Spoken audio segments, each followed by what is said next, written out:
میرے چینل کنزا جی ٹپ میں آپ سب کو خوش آمدید۔ جس عورت کی یہ چیز چھوٹی ہو وہ عورت جلد ہی مرد کو اپنے قابو میں کر لیتی ہے۔ جاننے کے لیے میرے چینل پر اینڈ تک بنے رہیں۔ بیٹا یا بیٹی پیدا کرنا عورت کے اختیار میں نہیں ہوتا۔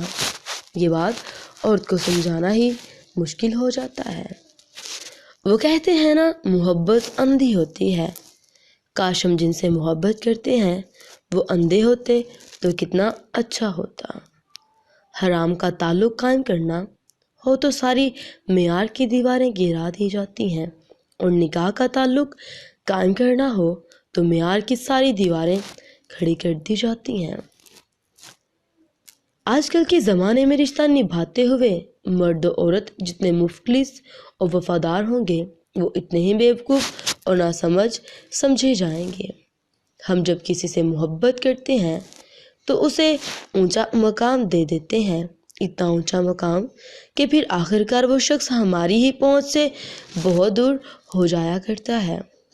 کسی سے سچ کہا تھا کہ عورت صرف محبت کی لاٹھی کے سہارے عمر بھر نہیں چل سکتی، اسے غیرت کی تحفظ بھری چھاؤں بھی درکار ہوتی ہے۔ انسان کو انسان سمجھنے کی ضرورت ہے بس، ورنہ اکثر تلخ لہجوں کے پیچھے کان سے نازک دل ہوتے ہیں۔ عورت کی زبان چھوٹی ہو یعنی اس کے تانے نہ دیتی ہو، ایسی عورت مرد کے دل کے بہت قریب ہوتی ہے، مرد جان بھی دے دیتا ہے۔ میرے نزدیک محبت ایک تتلی کی مانند ہے جس کو اگر پکڑ لیا جائے تو اپنے رنگ پکڑنے والے کے ہاتھوں پر چھوڑ کر دم توڑ دیتی ہے۔ Thanks for watching. اللہ حافظ۔